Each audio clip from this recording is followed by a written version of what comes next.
Hello friends, educate Bharat में आपका स्वागत है। मैं आपके लिए करंट अफेयर्स के वीडियोस लेकर के आऊंगी। एक महीने में 3 पार्ट्स होंगे, 10 दिन का एक पार्ट होगा। तो आज शुरू है 11 जनवरी 2025 से लेकर के 20 जनवरी 2025 के करंट अफेयर्स। तो शुरू करते हैं, देर न करते हुए, आपका ज्यादा समय वेस्ट न करते हुए। प्रवासी भारतीय सम्मान पुरस्कार 2025 किसे प्रदान किया गया है? तो ये प्रवासी भारतीय सम्मान पुरस्कार प्रदान किया गया है डॉक्टर सैयद अनवर खुर्शीद। ये सैयद अनवर खुर्शीद साहब जो है सऊदी अरब में एक प्रसिद्ध भारतीय चिकित्सक हैं और इन्हें प्रवासी भारतीय सम्मान 2025 का अभी दिया गया है।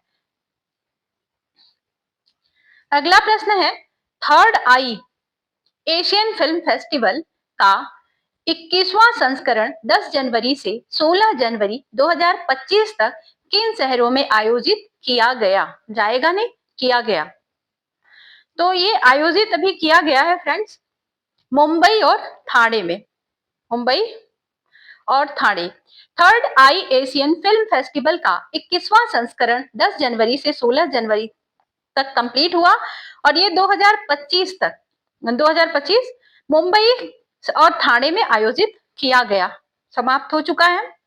क्योंकि पुराना है इसलिए आपको जनवरी 2025 में Mazagaon dock ship builders limited द्वारा भारतीय नौसेना को सौंपी गई छठी स्कॉर्पियन पनडुब्बी का नाम क्या है?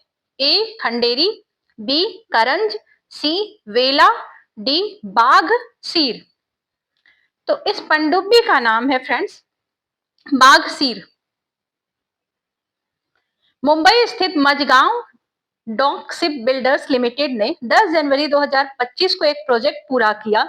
P75 नाम है P75 P75 की छठी स्कॉर्पियन पनडुब्बी बाघ सीर भारतीय नौसेना को सौंप दी। Next question.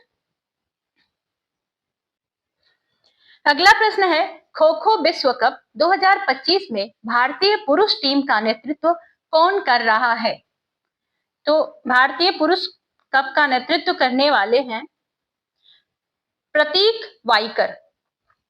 प्रतीक वाइकर खो खो विश्व कप 2025 में 20 पुरुष और 19 महिला टीमें शामिल हैं। प्रतीक वाइकर की अगुवानी वाली भारत की पुरुष टीम नेपाल, पेरू, ब्राजील और भूटान के साथ ग्रुप ए में थी।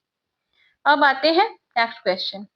इंग्लैंड के खिलाफ सीरीज के लिए भारतीय टीम का कप्तान किसे बनाया गया है? इंग्लैंड के खिलाफ सीरीज के लिए रोहित शर्मा, बी हार्दिक पांड्या, सी सूर्य कुमार यादव, डी विराट कोहली। तो सूर्य कुमार यादव जी को इस सीरीज के लिए कप्तान बनाया गया है। 22 जनवरी 2025 को कोलकाता में इंग्लैंड के खिलाफ ये मैचों की 20 सीरीज की टीम की कप्तानी किया इन्होंने, और जबकि अक्षर पटेल जो हैं उप कप्तान थे रहे। 12 जनवरी को राष्ट्रीय युवा दिवस पर किस प्रमुख हस्ती की जयंती मनाई जाती है? महात्मा गांधी, बी जवाहरलाल नेहरू, सी सुभाष चंद्र बोस, डी स्वामी विवेकानंद। तो ये जयंती मनाई जाती है स्वामी विवेकानंद जी की। 12 जनवरी को राष्ट्रीय युवा दिवस मनाया जाता है और यह दिन स्वामी विवेकानंद की जयंती के उपलक्ष्य में मनाया जाता है। प्रयागराज में महाकुंभ 2025 किस अवसर पर शुरू हुआ? ए मकर संक्रांति, बी पौष पूर्णिमा, सी माघ पूर्णिमा, डी महाशिवरात्रि। तो ये महाकुंभ जो शुरू हुआ है 2025 का पौष पूर्णिमा को शुरू हुआ है। विश्व का सबसे बड़ा आध्यात्मिक और सांस्कृतिक समागम महाकुंभ 13 जनवरी 2025 को प्रयागराज में पौष पूर्णिमा पर अमृत स्नान के साथ स्टार्ट हो चुका है। प्रयागराज में त्रिवेणी संगम पर कौन कौन सी नदियां मिलती हैं? गंगा यमुना गोदावरी, बी गंगा यमुना सरस्वती, सी गंगा कावेरी सरस्वती, डी गंगा गोदावरी सरस्वती। तो ये 3 नदियां हैं, गंगा यमुना और सरस्वती। सरस्वती नदी यहाँ पर विलुप्त रूप में है, ऑप्शन नंबर बी सही है। अगला प्रश्न, जनवरी 2025 में बिग डेटा और डेटा साइंस के संबंध में भारत किससे जुड़ गया है? जनवरी 2025 में संयुक्त राष्ट्र सांख्यिकी आयोग, बी आधिकारिक सांख्यिकी के लिए बिग डेटा और डेटा साइंस पर संयुक्त राष्ट्र विशेषज्ञों की समिति, सी संयुक्त राष्ट्र डेटा इनोवेशन लैब, डी संयुक्त राष्ट्र सतत विकास लक्ष्य समिति। इसका सही आंसर है ऑप्शन नंबर बी, आधिकारिक सांख्यिकी के लिए बिग डेटा और डेटा साइंस पर संयुक्त राष्ट्र विशेषज्ञों की समिति। इससे भारत जुड़ गया है। मकर संक्रांति पर सूर्य किस राशि में प्रवेश करता है? ए मेष, बी मकर, सी तुला, डी वृश्चिक। मकर संक्रांति पर सूर्य भगवान मकर राशि में प्रवेश करते हैं और भारत भर में मनाया जाने वाला ये एक जीवंत हिंदू त्योहार है जो सूर्य के मकर राशि में प्रवेश का प्रतीक है। अगला प्रश्न, मकर संक्रांति को भारत के किस राज्य में पोंगल के रूप में मनाया जाता है? तो मकर संक्रांति को भारत के तमिलनाडु में पोंगल के रूप में, गुजरात में उत्तरायण के रूप में, गुजरात में उत्तरायण के रूप में मनाया जाता है और पंजाब में इसी त्योहार को हम लोहड़ी के नाम से मनाते हैं। तो भारत में त्योहारों की एक लंबी श्रृंखला है। हम वर्ष पर्यंत किसी न किसी त्योहार को, किसी न किसी फेस्टिवल को जरूर सेलिब्रेट करते रहते हैं। सोनमर्ग सुरंग कहाँ स्थित है? ए पंजाब, बी हिमाचल प्रदेश, सी जम्मू और कश्मीर, डी उत्तराखंड। तो ये सुरंग जो है जम्मू और कश्मीर में है। प्रधानमंत्री नरेंद्र मोदी जी ने 13 जनवरी 2025 को अभी मध्य कश्मीर के गंदेरबल जिले का नाम है गंदेरबल, गंदेरबल ये जिला है। इस जिले में सोनमर्ग सुरंग का उद्घाटन किया है मोदी जी ने। फ्रेंड्स, वीडियो अगर आपको पसंद आती है तो लाइक शेयर सब्सक्राइब जरूर कीजिएगा जिससे आपके फ्रेंड्स को भी फायदा मिले।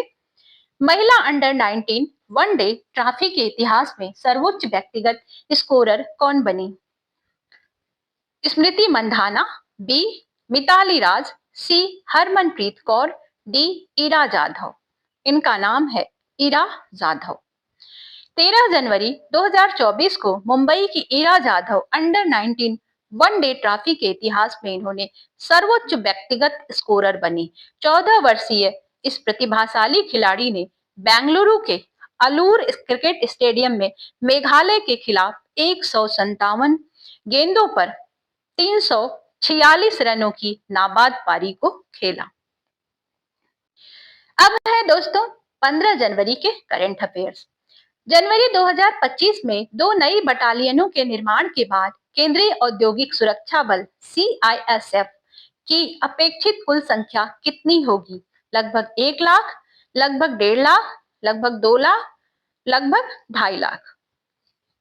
तो अपेक्षित बल की कुल संख्या होगी लगभग 2 लाख। गृह मंत्रालय MHA ने केंद्रीय औद्योगिक सुरक्षा बल CISF के लिए 2 नई बटालियनों के निर्माण को मंजूरी दे दी है।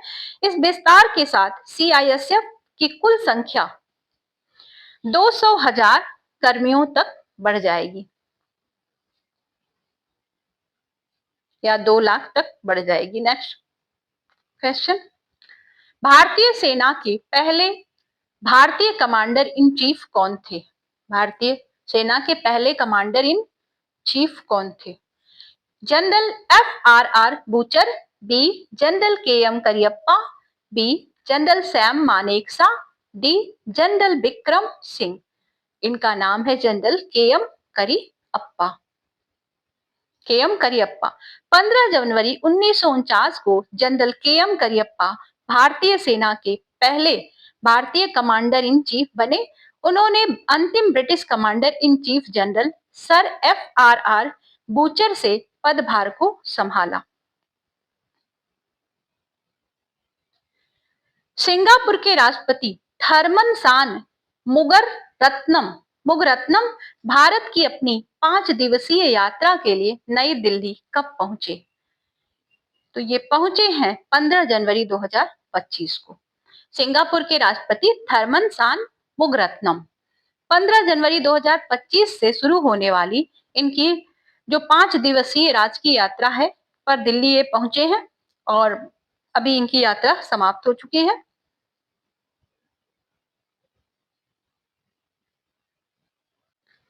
फ्रेंड्स, करंट अफेयर्स के छोटे छोटे वीडियो लाने का, छोटे छोटे पार्ट्स ले आने का कारण ये है कि करंट अफेयर्स के जो क्वेश्चंस होते हैं वो आपको याद नहीं होते हैं, तो छोटे छोटे पार्ट्स में आपको जल्दी याद हो जाएंगे। अमेरिका ने जनवरी 2025 में किन 3 भारतीय संस्थाओं पर प्रतिबंध लगा दिए हैं? इसरो, डीआरडीओ, एचएएल और बी है बार्क, आईआरईएल और आईजीसीएआर, टाटा समूह, ओएनजीसी और एनटीपीसी, और डी में है नांगलको, भेल और गेल। तो अमेरिका ने जनवरी 2025 में जो प्रतिबंध हटाए हैं वो बार्क है, आईआरईएल और इग्शार, आईजीसीएआर। ये 3 कंपनियों पर, ये जो तीनों संस्थाएं हैं इन पर प्रतिबंध लगा रखा था। अमेरिका ने 3 भारतीय संस्थाओं, भाभा परमाणु अनुसंधान केंद्र BARC, दूसरा है Indian rare earth limited IREL और तीसरा है इंदिरा गांधी परमाणु अनुसंधान केंद्र IGCAR पर लगे प्रतिबंधों को हटा लिया है। 16 जनवरी से 24 जनवरी 2025 तक संस्कृति का महाकुंभ किस कार्यक्रम में आयोजित किया जा रहा है? ए दिवाली मेला, बी होली महोत्सव, सी महाकुंभ मेला, डी गणतंत्र दिवस परेड। तो ये जो संस्कृति का महाकुंभ है, महाकुंभ मेले में द्वारा आयोजित किया जा रहा है। संस्कृति का महाकुंभ 16 जनवरी से 24 फरवरी तक ये आयोजन होगा और महाकुंभ मेले के दौरान आयोजित एक भव्य सांस्कृतिक उत्सव है जिसे पूरा विश्व देख रहा है। भारत ने जनवरी 2025 में आयरलैंड के खिलाफ कितने रनों से अपनी महिला क्रिकेट में अपनी सबसे बड़ी जीत दर्ज की? 280 रन, 250 रन, 304 रन या डी है 336 रन। तो भारत ने अपनी जीत जो दर्ज की है वो 304 रनों के साथ अपनी सबसे बड़ी जीत को दर्ज की है आयरलैंड में। 15 जनवरी 2025 को गुजरात के राजकोट में ये हुआ था। तीसरे वनडे में आयरलैंड के खिलाफ भारत ने 304 रनों की पारी खेलकर जीत दर्ज की। हवाई अड्डों पर निर्बाध आव्रजन सुविधाएं प्रदान करने के लिए शुरू किए गए कार्यक्रम का नाम क्या है? विश्वसनीय यात्री कार्यक्रम, बी फास्ट ट्रैक इमिग्रेशन कार्यक्रम, सी फास्ट ट्रैक इमिग्रेशन विश्वसनीय यात्री कार्यक्रम, डी इमिग्रेशन सुरक्षा और सुरक्षा कार्यक्रम। तो इसका सही आंसर है option number C, fast track immigration विश्वसनीय यात्री कार्यक्रम। केंद्रीय गृह मंत्री अमित शाह जी ने 16 जनवरी 2025 को मुंबई, चेन्नई, कोलकाता, बेंगलोर, हैदराबाद, कोचीन और अहमदाबाद के हवाई अड्डों पर फास्ट ट्रैक इमिग्रेशन विश्वसनीय यात्री कार्यक्रम का उद्घाटन किया है। अब प्रश्न है 17 जनवरी की, 7वें वेतन आयोग का कार्यकाल कब समाप्त होने की उम्मीद है? 2024, बी 2025, सी 2026, डी 2027। तो 7वें वेतन आयोग का कार्यकाल 2026 तक समाप्त हो जाएगा। सरकार ने 16 जनवरी 2025 को केंद्रीय सरकारी कर्मचारियों और पेंशन भोगियों के लिए 8वें वेतन आयोग के गठन की घोषणा कर दी है। 7वें वेतन आयोग का कार्यकाल 2026 में समाप्त हो जाएगा। 2025 में भारत के 76 नंबर का जो गणतंत्र दिवस समारोह में मुख्य अतिथि कौन होंगे? भारत के मुख्य अतिथि होंगे इंडोनेशिया के राष्ट्रपति बी प्रबोवो सुबियांतो। इंडोनेशिया के राष्ट्रपति B Subianto, Prabowo Subianto Indonesia के राष्ट्रपति हैं और ये भारत के गणतंत्र दिवस 76वें गणतंत्र दिवस के मुख्य अतिथि बनने वाले हैं। सतीश धवन अंतरिक्ष केंद्र कहाँ पर स्थित है? बेंगलुरु कर्नाटक, तिरुवनंतपुरम केरल, हरिकोटा आंध्र प्रदेश, डी हैदराबाद तेलंगाना। तो ये स्थित है श्री हरिकोटा आंध्र प्रदेश में। सतीश धवन 16 जनवरी 2025 को कैबिनेट ने 3,985 करोड़ की लागत से श्री हरिकोटा के सतीश धवन अंतरिक्ष केंद्र में तीसरे लॉन्च पैड को मंजूरी दी है। जनवरी 2025 में जारी QS world future skill index में भारत ने कौन सा स्थान हासिल किया? ए प्रथम, बी द्वितीय, सी तृतीय, डी चतुर्थ। तो भारत का स्थान है द्वितीय। भारत ने जनवरी 2025 में जारी QS world future skills index में दूसरा स्थान प्राप्त किया है, जो डिजिटल कौशल में इसकी उत्कृष्टता और भविष्य के नौकरी बाजारों, विशेष रूप से एआई, डिजिटल प्रौद्योगिकी और हरित उद्योगों के लिए तत्परता को उजागर करता है।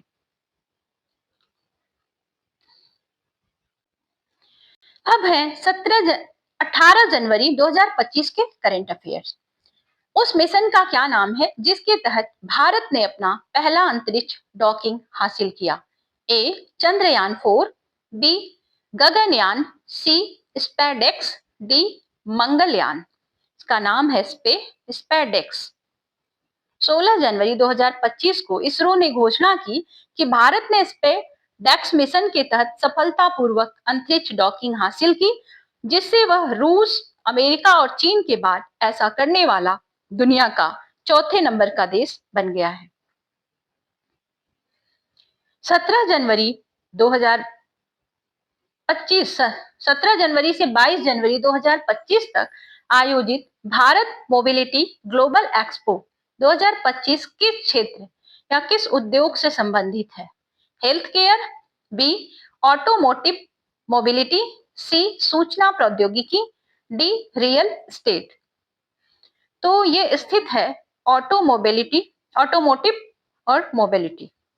पीएम मोदी ने 17 जनवरी 2025 को भारत मोबिलिटी ग्लोबल एक्सपो 2025 का उद्घाटन किया है और इस महत्वपूर्ण ऑटोमोटिव उद्योग एक्सपो में वाहन घटकों और प्रौद्योगिकियों में 100 से अधिक नए लॉन्च प्रदर्शित किए गए हैं, जो 5,000 से अधिक वैश्विक खरीदारों को आकर्षित करते हैं या अट्रैक्ट करते हैं। राष्ट्रीय खेल पुरस्कारों में दिया जाने वाला सर्वोच्च खेल सम्मान कौन सा है? अर्जुन पुरस्कार, बी द्रोणाचार्य पुरस्कार, सी Maulana Abul Kalam Azad trophy, D major Dhyanchand खेल रत्न पुरस्कार। तो ये सर्वोच्च जो सम्मान है खेल पुरस्कारों में, इसको हम कहते हैं मेजर ध्यानचंद खेल रत्न पुरस्कार। निम्नलिखित में से किसे 2024 में मेजर ध्यानचंद खेल रत्न पुरस्कार प्राप्त हुआ? तो ये पुरस्कार किसे प्राप्त हुआ है? ये प्राप्त हुआ है मनु भाकर। इनका नाम है मनु भाकर। मेजर ध्यानचंद खेल रत्न पुरस्कार डी गुकेश विश्व शतरंज champion, Manu Bhaker Olympic double पदक विजेता और हरमनप्रीत सिंह पुरुष हॉकी टीम के कप्तान है ये, और प्रवीण कुमार पैरालंपिक स्वर्ण पदक विजेता, इन सभी को प्राप्त हुआ है। 2024 का मेजर ध्यानचंद खेल रत्न पुरस्कार इन सभी खिलाड़ियों को प्राप्त हुआ। अगला क्वेश्चन, गूगल द्वारा समर्थित किस भारतीय स्टार्टअप ने जनवरी 2025 में फायरफ्लाई तारामंडल लॉन्च किया, जिसमें 6 उपग्रह शामिल हैं और यह दुनिया का सबसे उच्च रिजोल्यूशन वाला वाणिज्यिक हाइपर स्पेक्ट्रल इमेजिंग तारामंडल है? इसका नाम है पिक्सल स्पेस। गूगल द्वारा समर्थित बेंगलुरु स्थित स्टार्टअप पिक्सल स्पेस ने कैलिफोर्निया से स्पेस एक्स रॉकेट का उपयोग करके 14 जनवरी 2025 को अपना पहला निजी उपग्रह तारामंडल फायरफ्लाई लॉन्च किया। स्वामित्व योजना का मुख्य लक्ष्य क्या है? ये कौन सी योजना है? तो इसका लक्ष्य ग्रामीण क्षेत्रों में संपत्ति मालिकों को अधिकार अभिलेख प्रदान करना है। ऑप्शन नंबर सी सही है। 18 जनवरी 2025 को प्रधानमंत्री नरेंद्र मोदी ने 50,000 गांवों में लाभार्थियों को स्वामित्व योजना के तहत 65 लाख से अधिक संपत्ति कार्ड वितरित किए हैं। अब हम बात करेंगे 20 जनवरी के करंट अफेयर्स की। खो खो विश्व कप 2025 के महिला और पुरुष दोनों फाइनल किस देश ने जीते? तो ये सबसे बड़ी खुशी की बात है, ये दोनों फाइनल्स हमारे अपने प्यारे भारत ने जीते हैं। नेक्स्ट क्वेश्चन, खो खो विश्व कप 2025 के दौरान भारतीय महिला खो खो टीम की कप्तान कौन थी? प्रियंका इंगले, बी सुमित भाटिया, सी मिताली राज, डी हरमनप्रीत कौर। इनका नाम है प्रियंका इंगले। ये हमारे भारतीय महिला खो खो टीम की कप्तान थी, Priyanka Ingle. Next question, Israel और हमास के बीच युद्ध विराम कब लागू हुआ? 10 जनवरी 2025, बी 19 जनवरी 2025, सी 11 दिसंबर 2025, डी 19 मार्च 2025। तो इजराइल और हमास के बीच युद्ध विराम जो घोषित हुआ है ये 19 जनवरी 2025, ऑप्शन नंबर बी सही है, को प्रभावी हुआ। 15 महीने से लगातार चल रहे संघर्ष को समाप्त करने की दिशा में ये एक महत्वपूर्ण कदम है। स्विट्जरलैंड के दावोस में 55वीं विश्व आर्थिक मंच WEF की वार्षिक बैठक कब हुई? तो ये वार्षिक बैठक 20 से 24 जनवरी के बीच में 2025 को हुई होगी। ये 20 से 24 जनवरी 2025 के बीच में 24 जनवरी 2025 55वीं विश्व आर्थिक WEF वार्षिक बैठक 20 से 24 जनवरी के बीच 2025 स्विट्जरलैंड के दावोस में हुई या अभी चल रही है। Next question, ICC champions trophy 2025 के लिए भारत की टीम का कप्तान किसे बनाया गया है? ICC चैंपियंस ट्रॉफी में भारत के लिए भारत के कप्तान होंगे भारत की तरफ से रोहित शर्मा जी। चैंपियंस ट्रॉफी 2025 के लिए भारत की टीम रोहित शर्मा कप्तान और इन हमारे उप कप्तान होंगे शुभमन गिल जी। फ्रेंड्स, इसी के साथ आज की वीडियो समाप्त होती है। मिलते हैं आपसे नेक्स्ट वीडियो में, तब तक के लिए goodbye. Thank you for watching.